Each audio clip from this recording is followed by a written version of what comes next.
Fish on First Live is presented by About the Fans. We've partnered with them this season on a brand new merchandise collection featuring t-shirts, polos, hats, and other accessories that Marlins fans will absolutely love. Head on over to aboutthefans.com to shop the FOF collection. Use our special coupon code FOF10 to save 10% off your order. Enter code FOF10 at checkout to save 10% and continue supporting what we do over here. This is Griffin Conan. This is Xavier Edwards. This is Liam Hicks. This is Dave Myers, and you're watching Fish on First Live.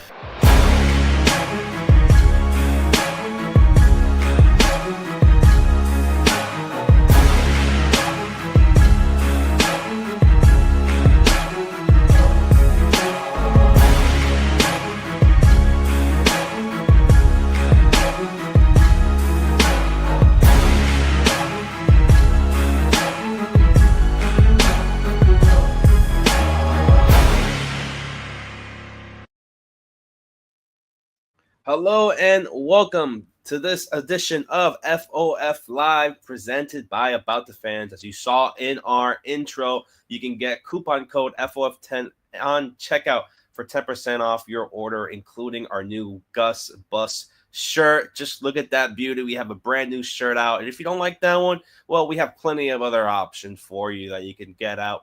Check out. Put it on Twitter, tweet it out to us. We'll sure to give you a retweet, maybe even follow if we really do like how much you got.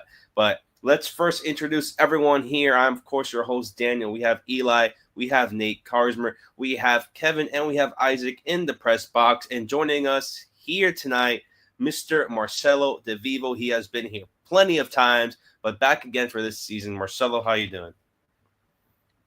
Hey, man, everything's good. Thanks for the invite. Hope you have some shipping of those to Colombia because they're fine, man.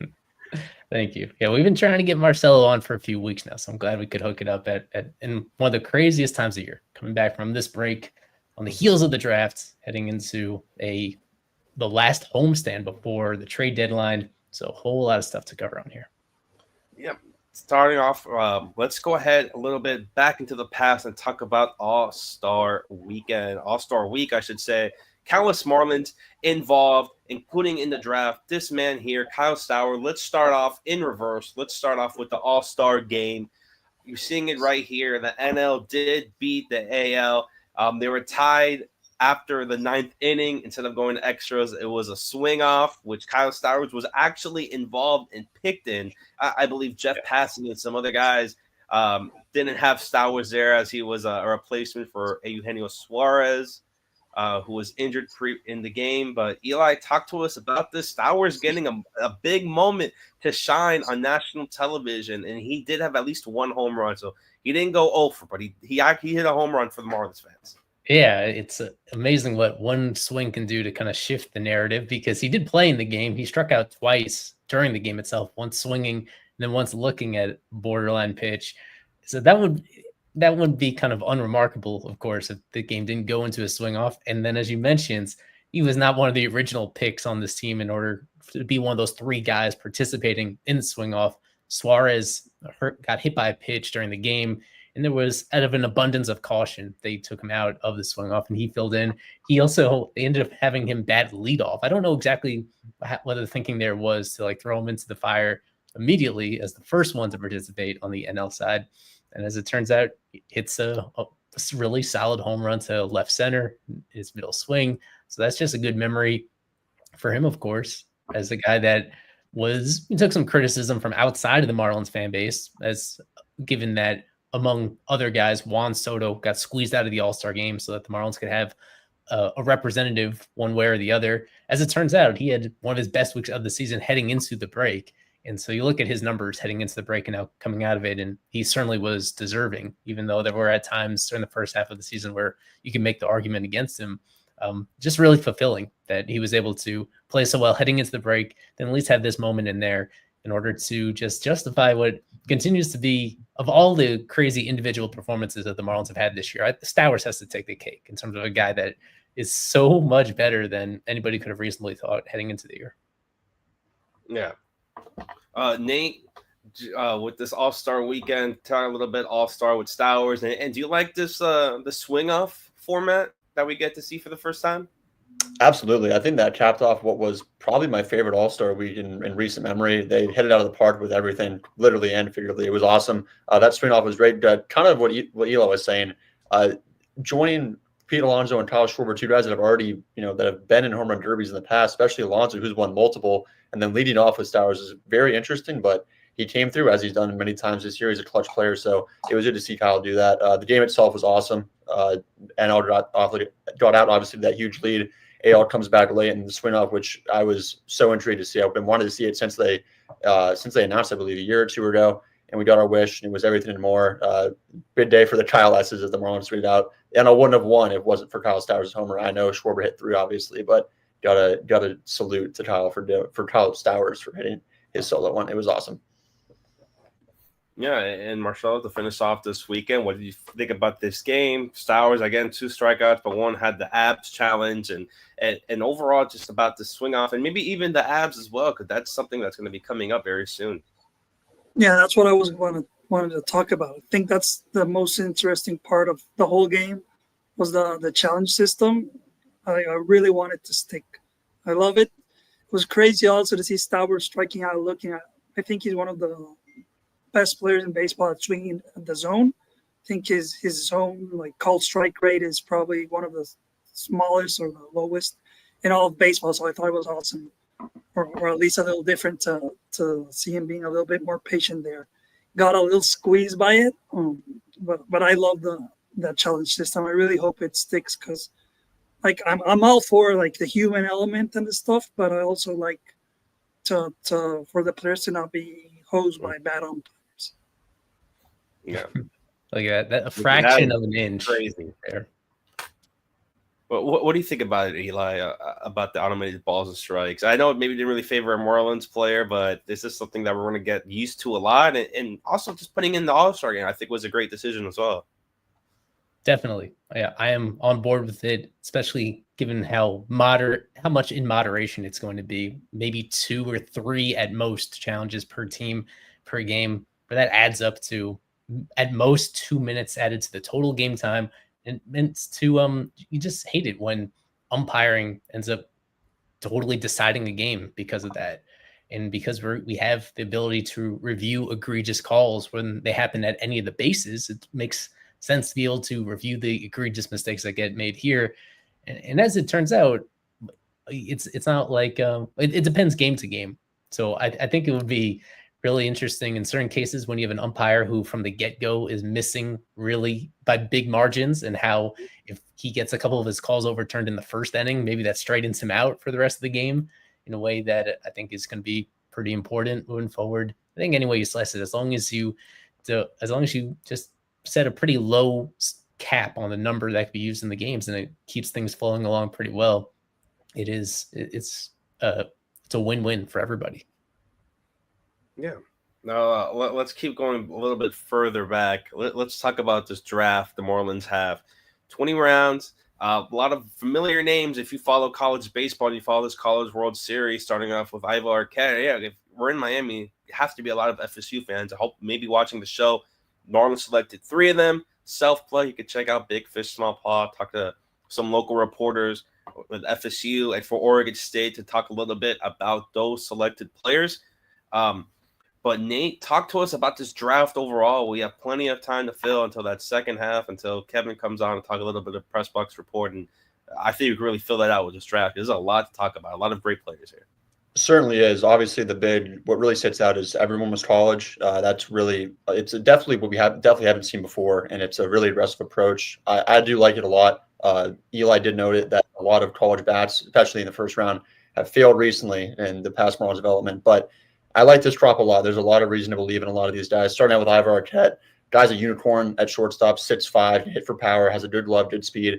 I tweeted out right when he got drafted that when Frankie Pileri had a media scrum of Saturday prior, he said that they really prioritize athletes, and lucky for him, Ivo Arquette was a Hawaii State Player of the Year for basketball in his senior year of high school. So that's awesome. You love to see a guy that has that much athleticism.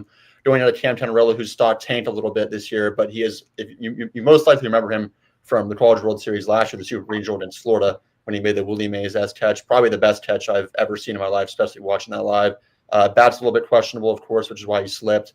Arm is a question mark as well. I believe he had something with his labrum. And then going down, yeah, you mentioned it. So many local guys, a lot of the FSU guys, of course, Max Williams and Drew Farrow, who was awesome this year at Florida State. And it doesn't just stop there. Plenty of local guys as well. Chris Arroyo, Jay Clemente, both went to Stoneman Douglas. They were on the team with Roman Anthony a couple of years ago. That team was incredible. And going down a little bit, Josh Hodges from Palm Beach started. So a lot of local guys, a couple of daters as well. So it's awesome to see. And I think that they really knocked this one out of the park. I feel a lot better watching out of this draft than I did last year. And that's a testament to what Frankie and this group did. I believe it's going to age really well for these guys. And I'm excited to see our next prospect rankings where these guys fill in. That is Iva right there. For people that are unfamiliar, back in high school, dunking the ball. Just his athleticism is pretty fascinating. It's hard. There aren't a ton of great comps for him in terms of that body type, but also what he's been able to do. So that could be a good thing or a bad thing that he's kind of just, his frame is just more stretched out than we usually see from other shortstops. I think on his introductory call, he had mentioned Ellie De La Cruz as somebody that he resembles. What was the other name? It may have been Corey Seager, the other one that he brought up as well. I mean, those are kind of exceptions to the norm where it's going to be an interesting test for him. This is a player that most people did not think was going to be available to the team right there. And that's why, as we await word on his particular signing bonus, he's going to be expensive, because this is a guy that was likely that people thought was going to go a couple picks higher. So he is, I have an article already prepared for it where I think he's going to break the record for highest paid Marlins draft pick ever. And so with that comes certain expectations. There's going to be pressure on him. So it'll be a fascinating process right here, where I think a lot of people are in favor of it. The fact that he was available right there. And with that just comes a lot of expectations in terms of not only how productive he'll be, but even how quickly he'll make it to the big leagues. The Marlins have been burned a couple of times in recent years by taking these really polished and successful college players that have taken a long time to get to the big leagues. And even once they get there, don't have quite the impact they were supposed to. So this is going to be somebody that tries to change that whole trend, going back to the previous amateur scouting staff. Yeah. Now we have here Alex Carver. Alex, you came on right in time when we was talking about that draft. It's like you had a premonition that we were going to go to this, and you came to us. But talk to us about this class. Where do these guys rank? It's a lot of everybody college guys. Some great pitchers, some great batters. What do you like here? Maybe some guys that really stand out to you. Yeah, it's buying into the 3-year window that they think that they have. I really think that was a main reason. They always say best player available, but I really think that they're buying into the 3-year window that they think is opening. And I would agree with it as well, by going with guys that are closer rather than high school guys who are going to take 4 and 5 years. So no, I think these kids will be pushed hard. I think that they will get challenged quickly. I would expect a lot of these guys, especially the top 3, to wind up in levels that are above Jupiter to end the season.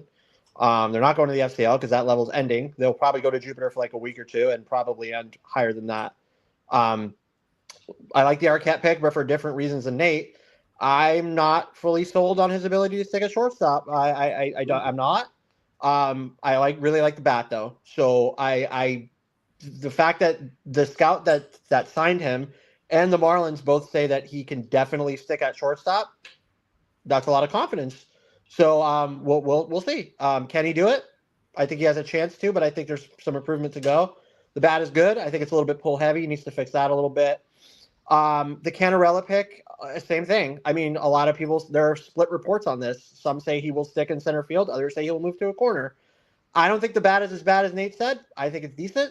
But we'll see what happens with that.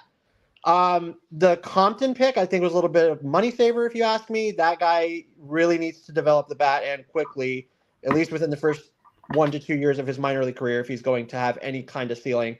So I think it's a really low floor pick. I really wanted Bauer.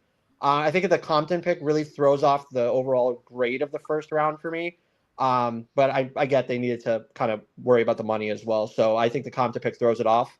I really wanted Bauer, the high schooler pitcher, that has more time, and there he is up to 99, 100, 103 with the fastball, which is insane. So I think they went bat first in a lot of these situations, with the prospects that they got, especially early. There were some defensive guys deeper down. I really like the Hove pick, by the way. It's interesting to me they drafted him as a third baseman rather than an outfielder. They think that guy can play third base, apparently, which I'll be interested to see. I like the Furrow pick as well that Nate called out. I think that guy's good. Switch hitter, I think he's good. There's a lot to like here. And I really think the reason for so much college is that they're buying in to this 3-year window that they believe is opening next season. Where do they rank? I think Ava and Canarella will rank in the top 30. Will rank probably third in my opinion. As Augustin graduates, I think he'll be our third ranked prospect in our next rankings. And then I think Canarella will probably be towards the back of the list, maybe somewhere like 18, 19, 20. Yeah, and you mentioned, a lot of, a bunch of college guys, hitters, but the Marlins didn't take a pitcher until the 168th pick. That tells you how heavy they were into just getting batters and having more people up in that front rather than pitching. Marcelo, what do you think about this? That strategy the Marlins having, not selecting a pitcher until getting close to the 200 picks. I think I love it, man. I think I'm more pro going back early rounds. I think you can get a lot of value from pitchers in the later rounds. It's easier to get value from pitchers in the later rounds because you see one or two things you like about them. You can mold them a lot easier to your own philosophy or something and try to go back.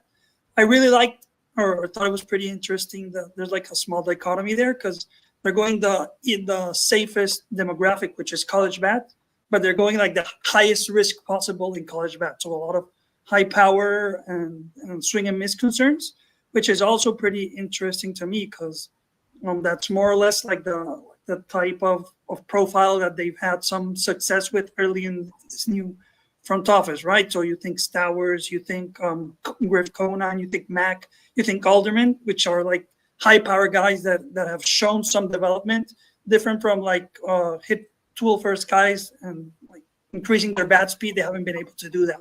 So I think they're going through some type of their own strengths and also, like you said, some needs over there. And I really like them just going bat heavy earlier rounds. And also, I think what Eli said on Twitter today, that they maybe went a lot of college heavy because they already have a lot of studs, especially arm sides on the DSL teams and GCL teams. So like a Bauer, like Alex said, like you already have a Bauer in Encarnacion or in a DeFrank or in Santana, like really high velo guys. So maybe they try to prioritize something they didn't really have in the system yet.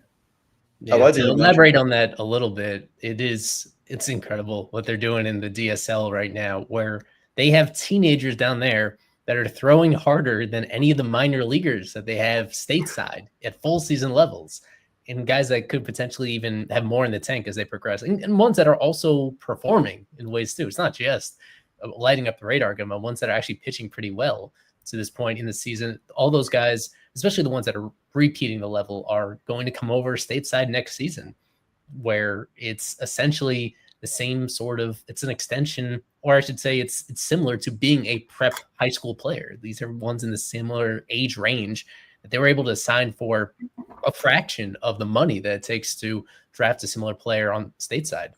Even Kevin DeFrank, he's the biggest name. We've brought him up a few times on streams. He signed for less than $600,000, and everybody else below him has been a fraction of that in terms of the bonuses that they got coming out of the DR. So I think that inevitably has to be part of the conversation, even though they continue to deny it publicly. I tried to grill Frankie Polari after the draft in terms of why they went with this particular approach, and he keeps saying best player available, best player available, best player available.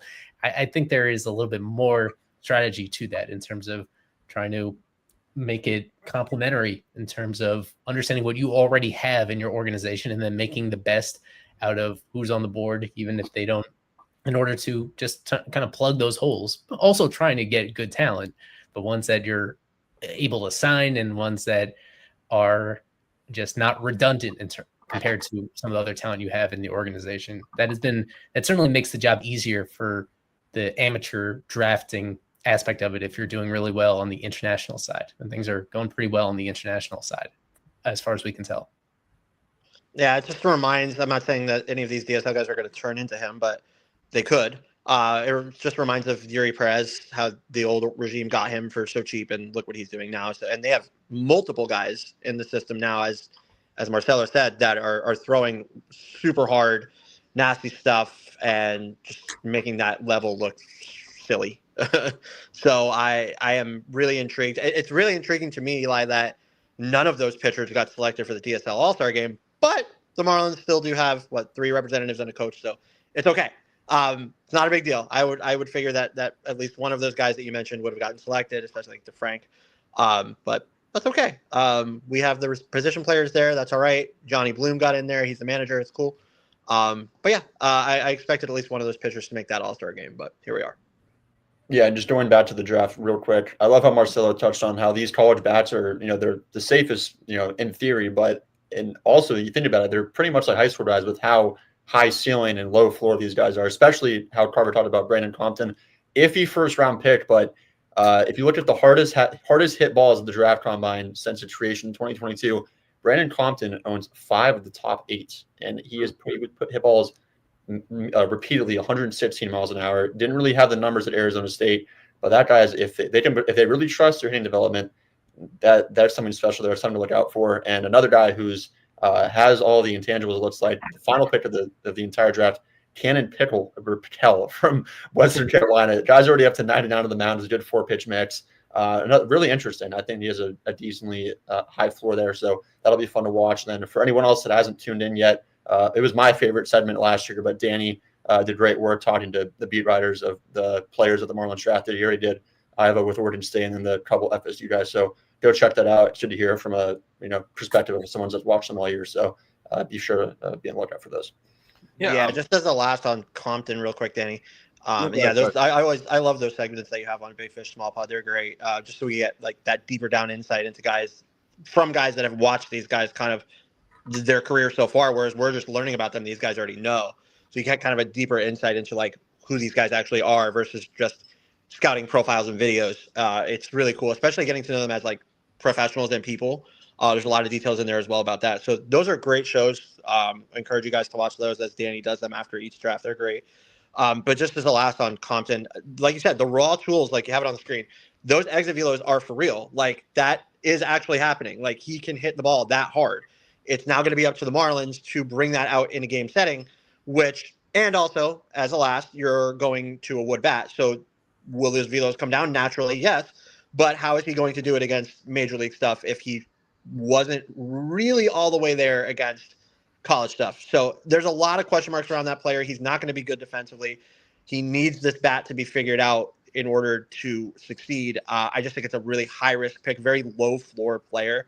But if the Marlins figure him out, it's going to be a good pick, but very low floor. Yeah. Before we get to Kevin, I want to mention something.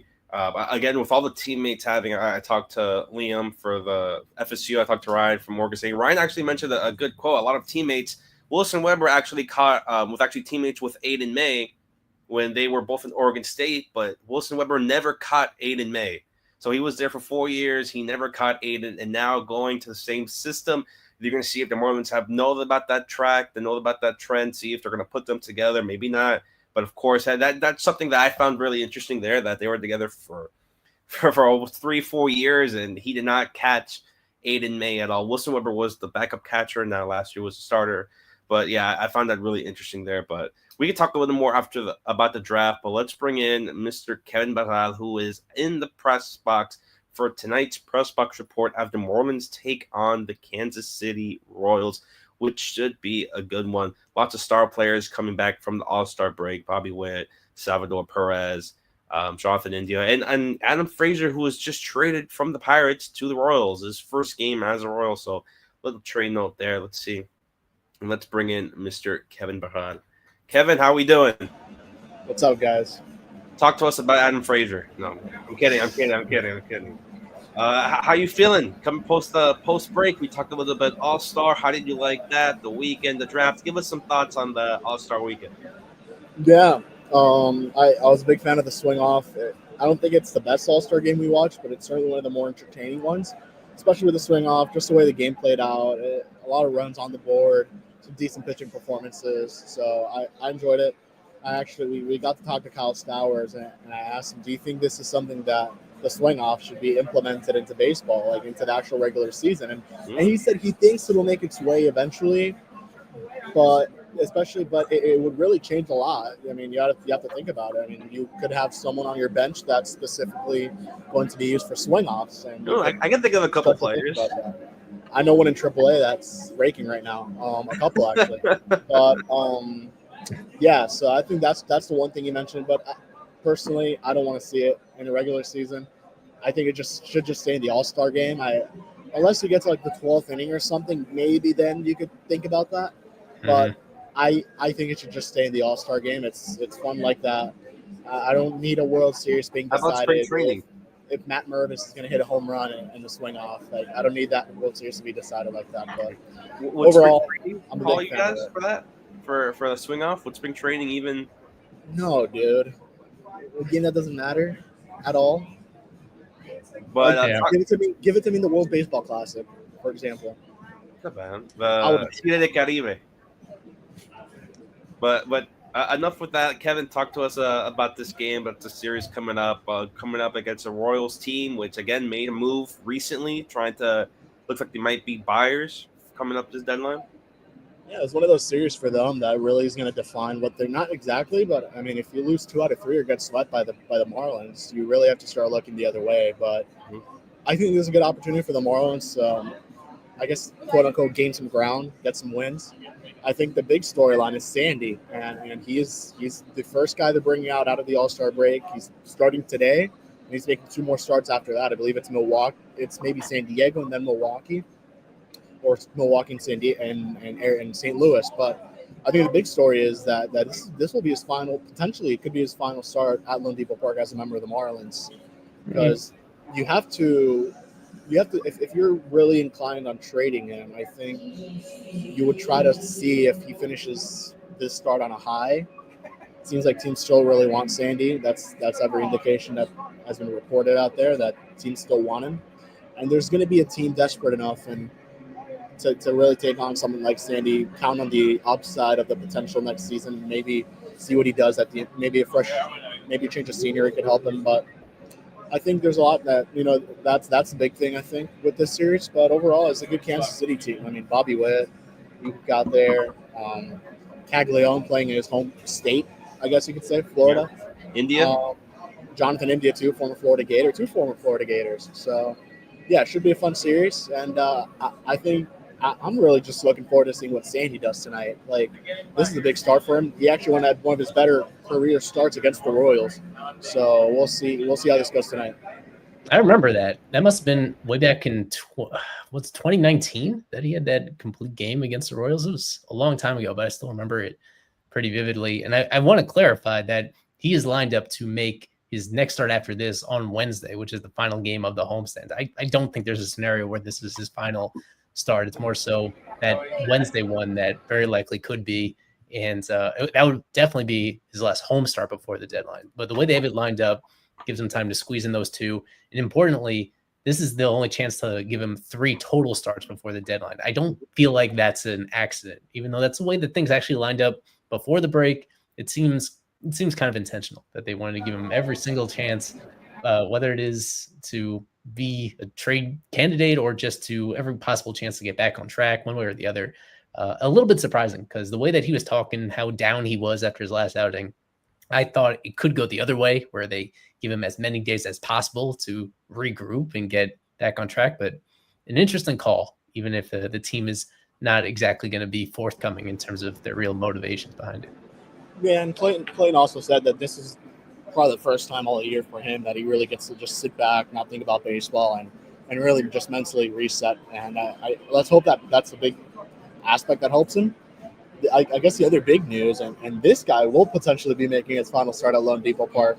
That's Edward Cabrera, who will be starting against the San Diego Padres.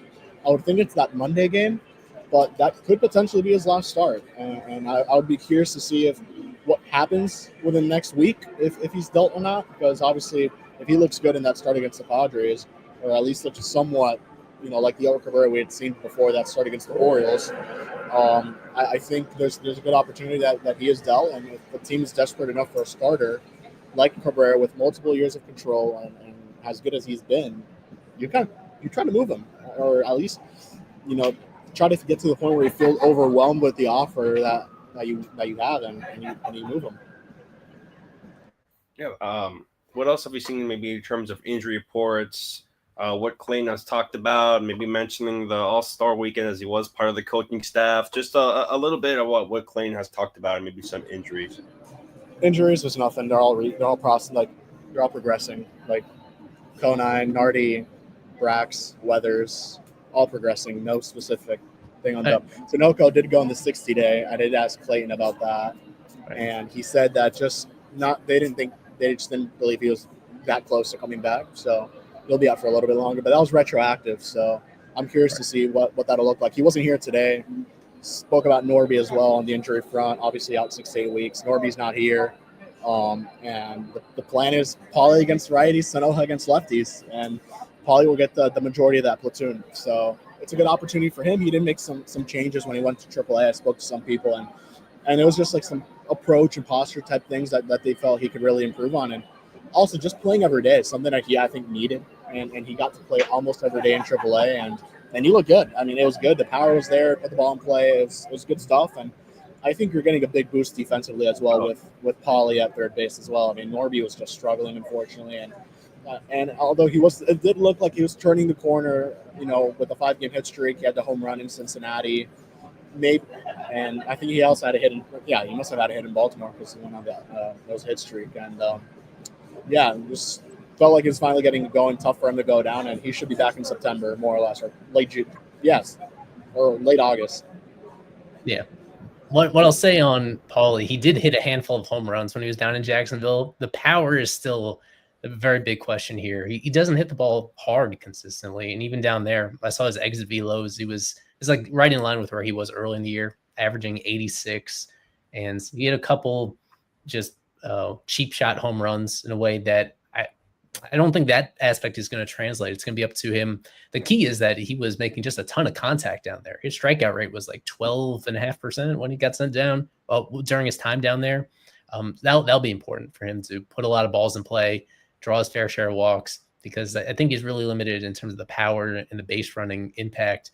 It's a different profile than Norby, but it's one that could work if his defense is above average and if he's at least giving him a chance to get on base. There's been some interesting banter about what they should do at third while Norby is out, and I think this is the best option with Pauly. It's kind of a sink or swim situation for him, where he's kind of physically developed into what he's going to be. There's nothing more to project right there, so it's all about him just going out and performing in a way that this is a chance to try to put himself in terms of the third base conversation, but more so just to show that he's a big leaguer at all, because he has the versatility, and I think he has the bat to ball skills that could make him a long-time big leaguer, but he just didn't perform at all earlier this year. He was slugging in the 200s, so that's just not going to play, especially if it's primarily at third base. But a very big opportunity for him, no doubt. I mean, since getting sent down, just to call it out, I mean, not bad. 123 WRC plus, not bad. But like you said, lack of power. It's the defense. I still have huge question marks about. I don't know. I don't know it's what they have to deal with right now. It's likely the only other third baseman they have that's major league ready right now. So I think it's a lack of options more than anything else. Decent since he got sent down, but I don't think great. I don't even think good. I think just okay. And I think similar to the draft, with the trade deadline, you do look for best player available. But I think at the same time, and we know the positions of need, third base is clearly one of them, as Carver just mentioned. I don't think they have a lot of depth outside of Norby and Pauly. Like, unfortunately, Jack Winkler is not depth. That's just a filler. And obviously Arquette, we'll still have to see if he ends up making the move to third. But I think that should be a position they should target at the deadline. Same thing with first base. I mean, Eric Wagman is not an everyday guy. Davison still hasn't shown that he could lower the strikeout rate. He struggled a lot this season. Been good since he came back off the IL, but still striking out a lot. The approach isn't great. So I think those are two positions to really keep an eye out on as we get closer to the deadline. But again, I still stand by. I think it'll just be more like best player available than like quantity over quality, I think, and especially with someone like Sandy at this point. You wanted quality over quantity in that case, but I think at this point you just have to go quantity. Yeah, I think obviously it's injury reports are great. Clayton pregame scrum's great. Royals whatever, but it's dollar dog night at Lone Depot Park, Kevin. What's your rundown of that? Have you had the chance to taste the dog? Any people trying to complete the 999 challenge, or what's the rundown there? How many are you on, Kevin? What number? I had a couple. How much is a couple? 3. Who had more? Everyone in the press box had 3 each. I did see someone have 6, which is insane to me. Was that Isaac, or did Isaac only have half? Was it Daniel Alvarez? Whoa! No. Isaac didn't even have one. Don't worry. Wow. But I will say, it's a fine hot dog. Nothing crazy. Like, it's a pretty small hot dog, but you can only buy 4 each. Like, you can make one transaction with only 4. But I think the workaround for that is you can't get 5. But the workaround, I think, is there's so many stations that you can just go to a different one, just buy 4 more. So if you want to do the 99 challenge, it is possible. But I do think the hot dog was a good hot dog. So I recommend it. Follow Hot Dog Night. I already see a couple lines out there at the Budweiser bar and back there. So there's a lot of stations, even outside in the West Plaza. They're selling the hot dogs. So maybe during the game I'll go and get another one. But give us a review. Every inning is one hot dog. Kevin, can you do that? If I did the 999 challenge up here, I don't think I'd have a credential. So. But anything else to report besides the $99 dog? Today's Pokemon Go night. I really don't care. So, but for those who actually care about that stuff, I don't care. But enjoy yourself. Outside of that, no. Seth Lugo, another guy who has been thrown around in trade rumors, is starting tonight. So this is a pretty big start for him or for other teams to see what he's got. But just another day here, and we'll see how it goes. I mean, hopefully Marlins take 2 out of 3.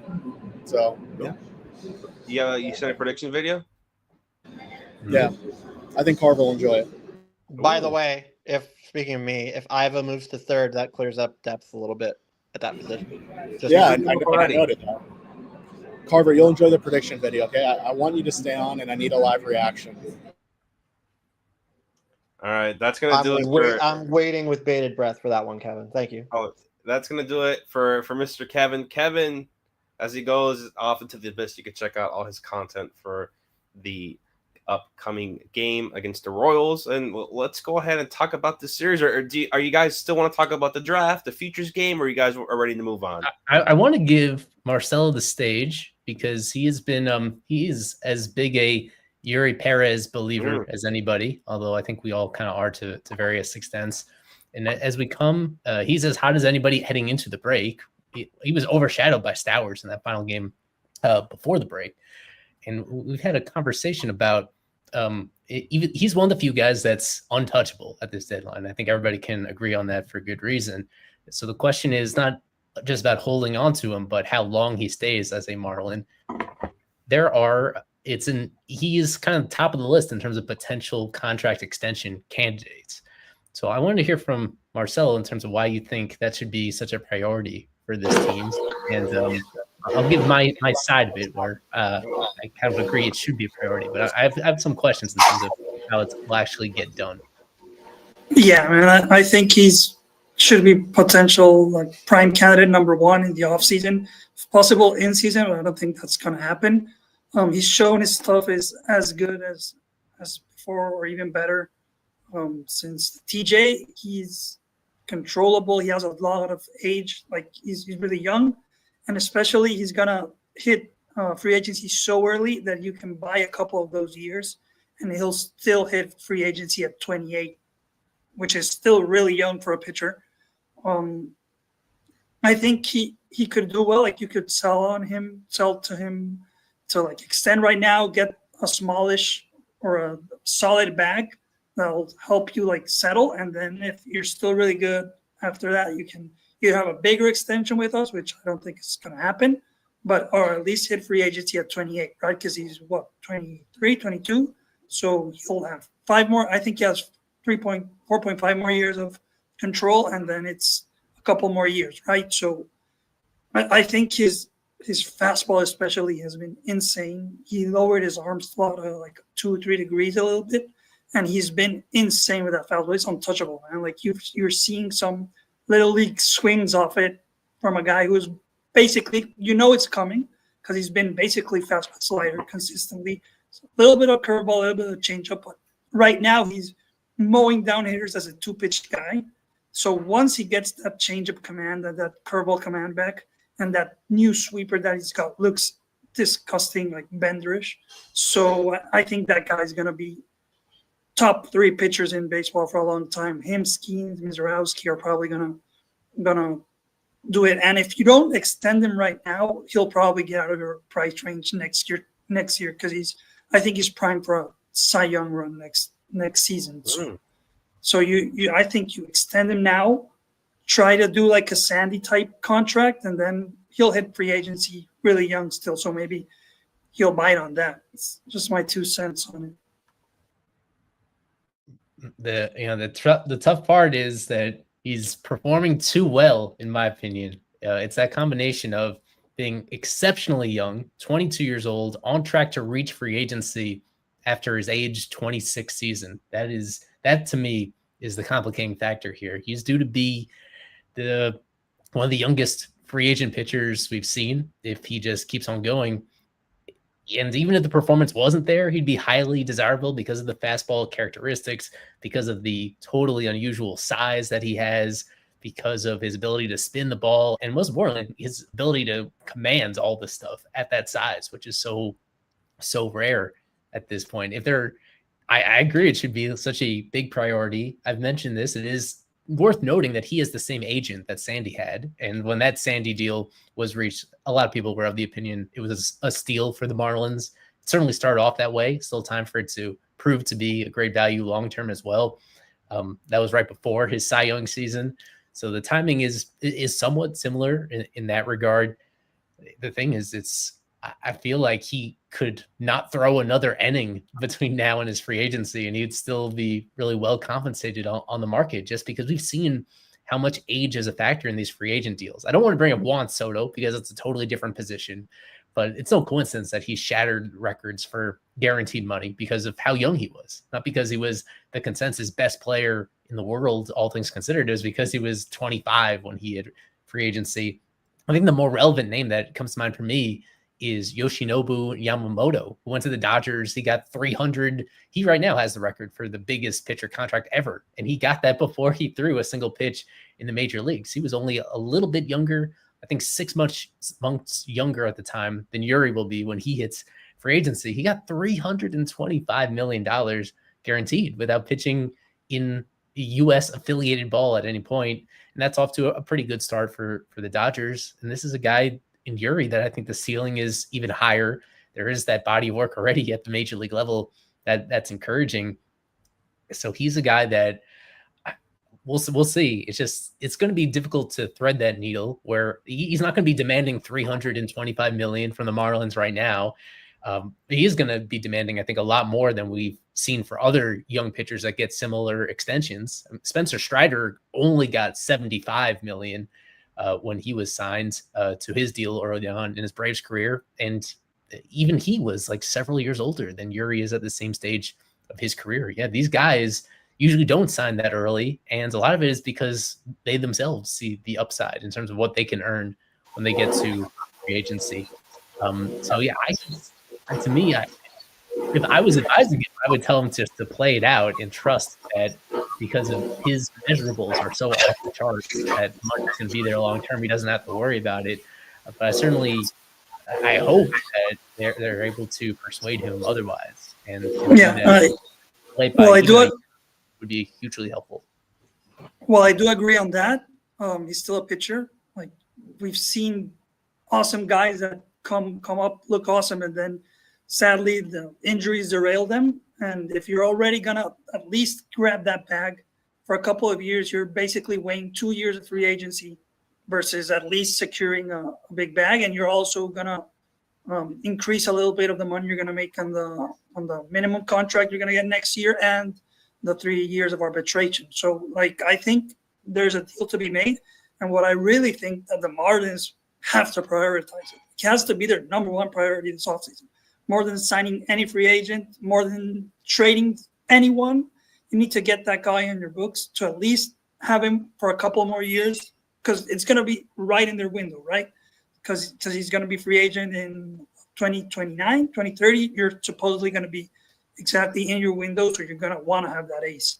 And I think, like, you can at least get him to sign, or at least, well, like we say in Spanish, damage that little brain a bit and make him see a little bit some shadows there. Maybe you can get him to sign, you know, because we, like you said, we thought the Sandy deal was a steal for us, but watching it right now, maybe it wasn't, because he'd be going into free agency right now. Maybe he wouldn't make that much money after how he's looked lately. So yeah, maybe.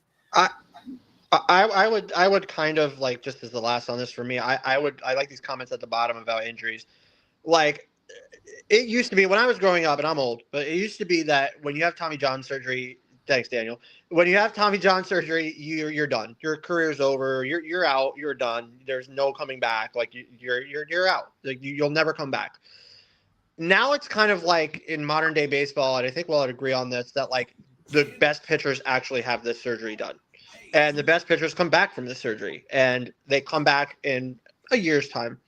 Yuri Perez has come back and immediately been effective in the sample that he's shown, for the most part. You know, some hiccups, yeah, that's going to happen. You have a year's worth of rust on you, so it's going to happen. This pitcher is immediately effective. So the fact that he can come back from this injury is a foregone conclusion. I think he is already back from this injury, honestly. I think that this injury is past him already this early into his comeback. So I don't think that taking a risk with Yuri based on injury history is an issue just because he had Tommy John surgery. Let's just clear that up.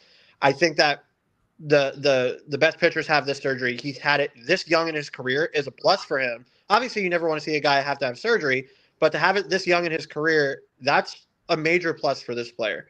So I wouldn't say that injury history is going to dissuade the Marlins from signing this player. But what I would agree with is that if the Marlins don't do it very soon, he's going to be out of the Marlins price range. So I agree with Marcelo on that fact. So this is definitely, if not an in-season thing, which I don't think it'll be an in-season thing, it's definitely an off-season thing if the Marlins want to keep this pitcher around for the next little while. Yeah, talking about the other pitcher there, I want to talk a little bit about Sandy, because a report coming out from ESPN talking about his trade value and just how much it's plummeted since the start of the season, including how if the Marlins want to trade Sandy, it would have to be probably another player attached to that deal just for another team to be able to acquire him or have that kind of value. Eli, I don't know if you saw this report, but Sandy's value, has it gone to that point where the Marlins will have to add a little extra to get a team to take Sandy? No, it would to get like a really impactful prospect as a headliner of a deal. Maybe I could see that, where his value itself individually, especially if they're not going to eat any of the money, then his value individually, I think, certainly has gone down quite a bit. Which just goes to kind of what we've been saying in recent weeks, that I don't think the timing is right to deal him, that he's not going to be valued anywhere close to what he would have been entering the season. And I think the team should like their chances of getting a lot more for him after the season ends. That there's risk involved with that. There's risk that it just continues to go down from here. And he has one of the worst qualified seasons in Marlins history. But I think they are going to bet on his work ethic and the fact that he's getting further and further away from the surgery itself and regaining a little bit more precision with his commands in a way that it just seems really forced, in a way that the pressure is not on them to make this deal right now with 2.5 years of club control still to go if his performance doesn't merit it. As close as we are to the deadline, because they are maximizing his reps and getting him in all likelihood 3 starts before the deadline, a lot could change by the end of those 3 starts. Nothing that I've seen makes me super optimistic about that. I think that that report kind of alludes to the fact that if they are going to trade him at this deadline, to save face a little bit, they bundle him with somebody else, and that makes whatever return they get look acceptable. But I still think that's unlikely. So we'll continue to monitor it, because if he does have his best stretch of the season letting into the deadline, then that does change a lot. There are no doubt can be teams interested, but they're interested because he is discounted a lot compared to what he would have been entering the season, what he would have been before his injury. So the interest is going to be there. And because of that, got to leave open the door, the possibility that it gets dealt. But to me, I still think it's unlikely just because what you're mentioning. If it's really that much of a hassle in order to get even a fringy top 100 prospect as the headliner, then I just don't think it's worth it. I think you do all the calculus and it makes sense to push this into the offseason. If he has one more blow-up start, he's not getting traded. I don't think he's getting traded even if he doesn't have blow-up starts. Like as Eli said, I if think he throws 7 and 8 innings in each of these next few starts, then I think it's possible. But if he has one more 2025 Sandy start, then he's not going to get traded. There would be no reason because he wouldn't get what the Marlins think he's worth. Yeah, I think what's more concerning with him is his body language, his mental side. I think he looks defeated, man, and I don't like seeing him like that. I think he needs to restart again, go in again in the offseason, change some things, and hope maybe that if he looks really good in spring, maybe move him there or just wait until the deadline. Marlins have that club option, which is, I think, pretty valuable still because if he's really good, you have him 1.5 more years, right? And if he isn't, well, he's gone and you don't have to pay that option. So I think he still has value on that side. I think they should just keep him and try to get him a little better for next season. Yeah. Eli, I think it's a perfect time to start talking about this series. You can go about this pretty quickly as the first pitch is approaching and we still have to get through prediction time. So let's just get these lineups and talk about this game between the Marlins and the Royals. We'll start off with the Marlins lineup. Nate, talk to us about this Marlins lineup. First lineup back since the All-Star break. Yeah, and I've keep touching on this. It looks like they're sticking to the same prototype. Obviously, a little bit of movement at the bottom, considering that Norby's out with the wrist, and then of course Liam Hitch sliding back in there at first. Good to see him getting more consistent reps at first base. I've been saying this for a while, but anyway, you can get that guy's bat into the lineup, especially with the guys that are hitting above him.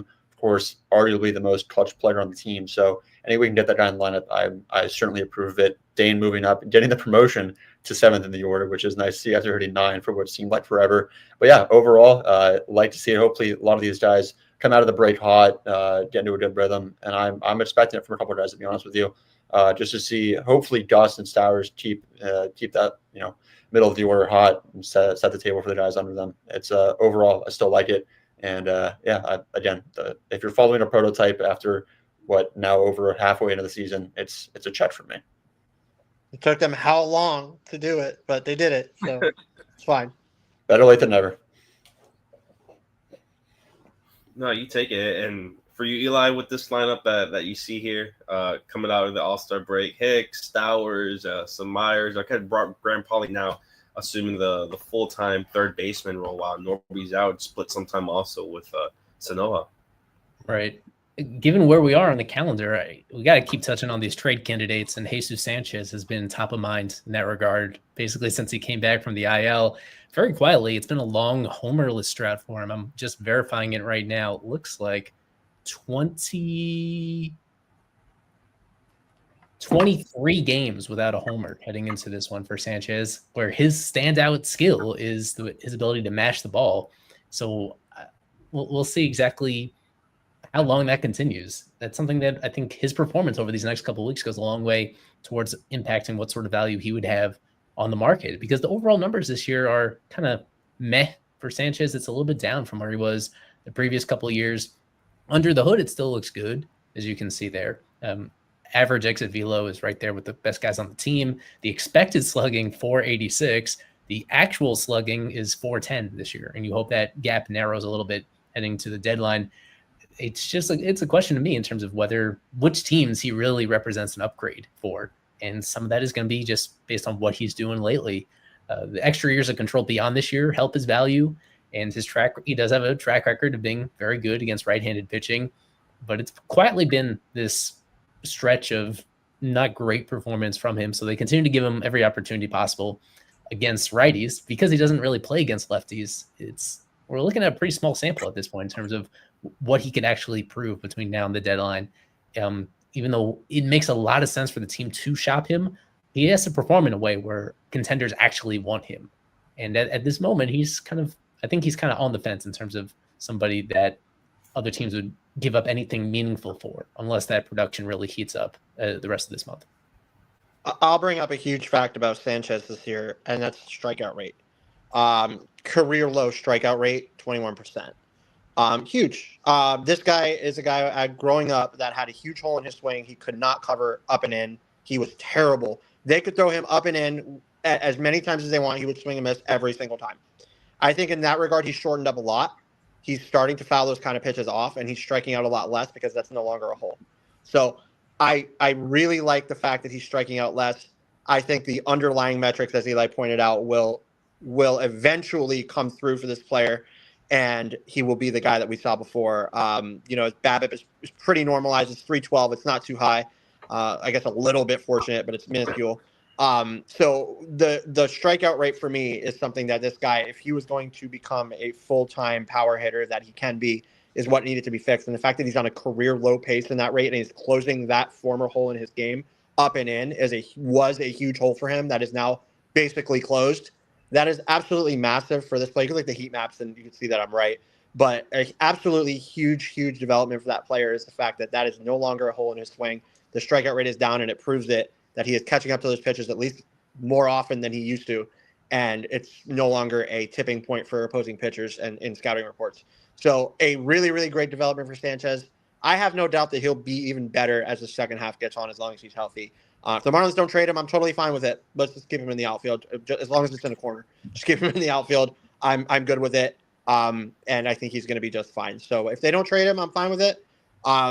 I'll keep him around, and I will watch him get better. Next year, maybe he's the deadline trade piece more so, or maybe he's an off-season trade piece, maybe more so than a deadline trade piece. I think that's more realistic in my opinion. Do you guys see the Royals as a potential trade partner with the Marlins, whether it's Sanchi, Cabrera, anybody like that? This is a big series. They got to win games in order to establish themselves as firm buyers. I don't think the Adam Frazier deal is a huge indication of what they're going to do. They still got to win some games, because if the Marlins sweep them, the Marlins have a better record than the Royals do. That's kind of how much they're teetering on that border between being a 500-ish team and being one that realistically is too much of a long shot. So I'm still not sold on them being buyers at all. This is every game for them is going to be big. I think they're going to wait pretty much all the way until the deadline to actually pick a lane.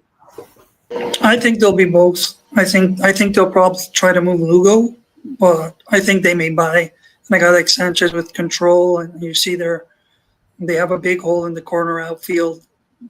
Basically don't have many big left-handed bats, and Sanchez has some control.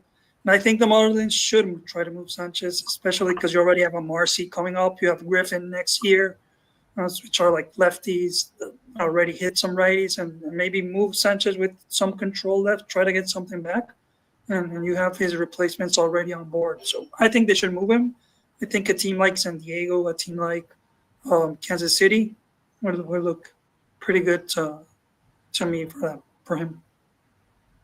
Yeah, and let's go ahead and look at this Royals lineup. Obviously lots of big names: Bobby Witt Jr., Salvi Perez, Jack Caglione, star at UF, now coming up to the majors. And Michael Garcia, who was also named an all-star replacement.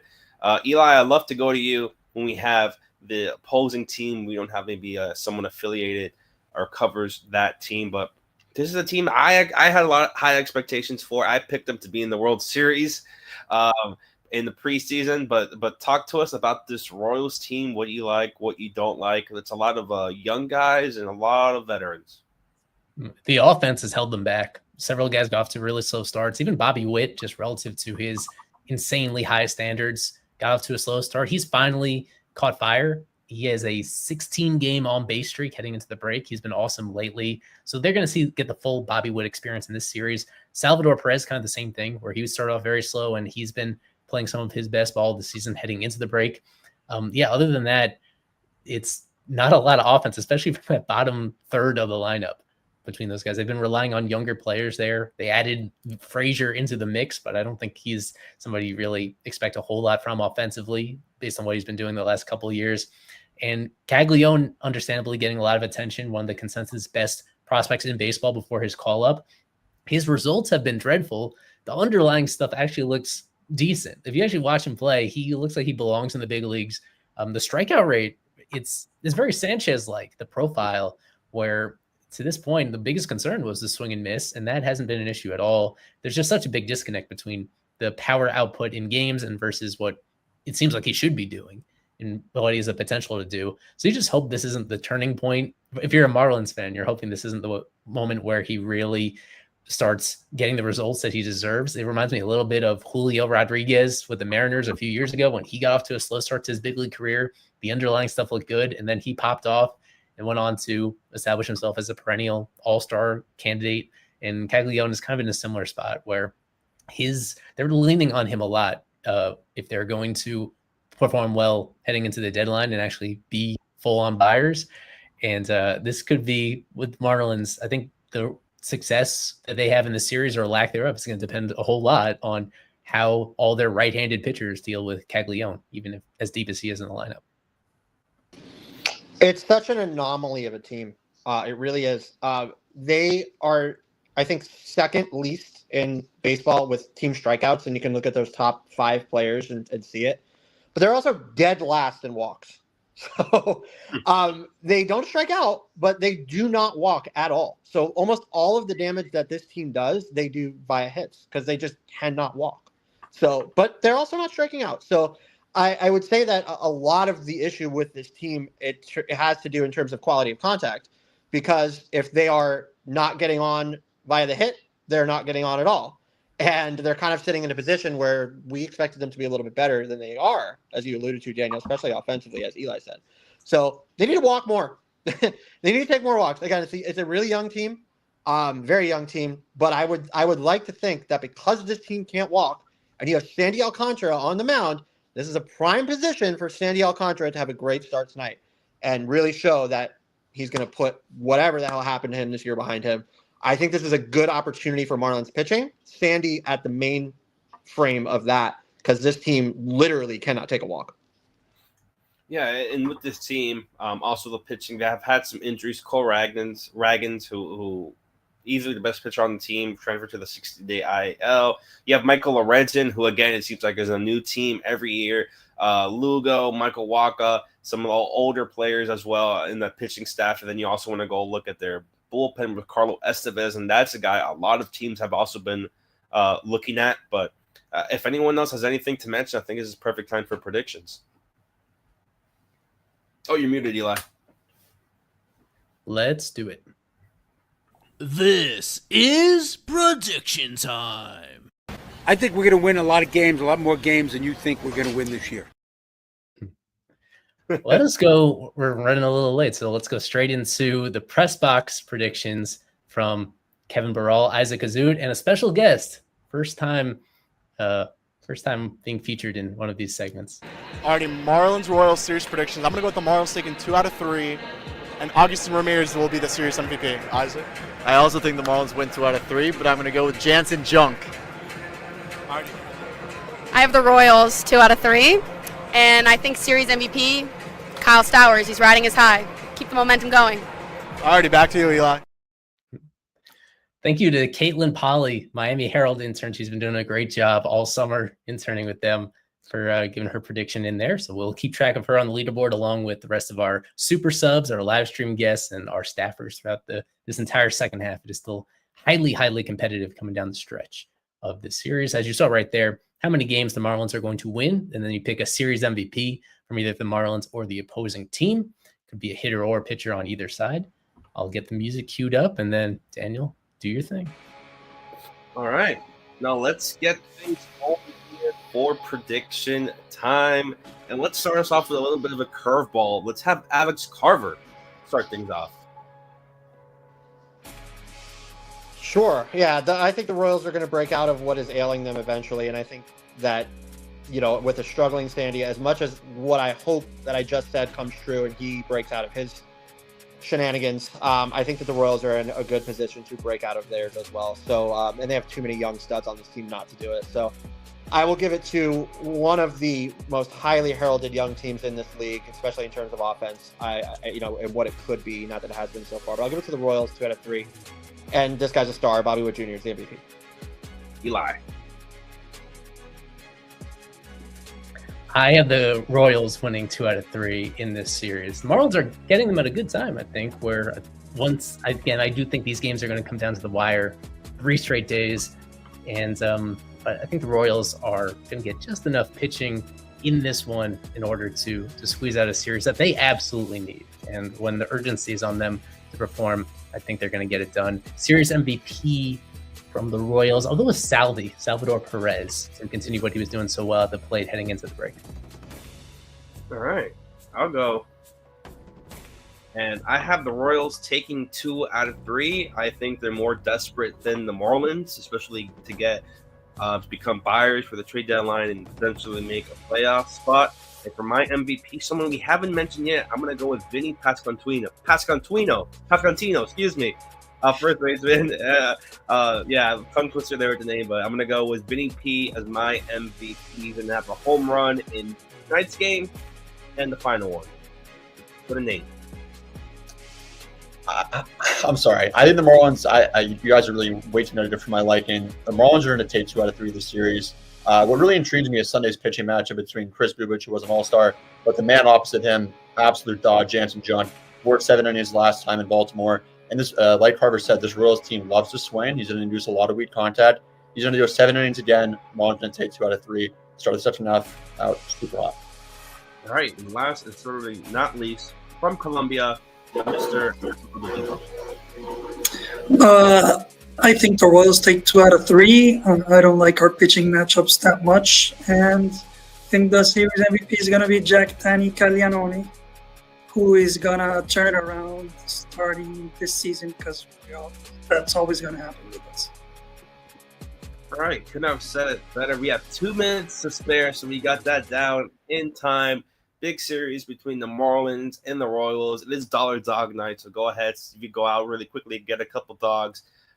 See if we do the 999 challenge. But that's going to do it for myself, Daniel, for Eli, for Nate, for Alex Carver, for Kevin, who joined us from the press box, and our guest, Marcelo DeVivo. This is FOF Live, presented by About the Fans.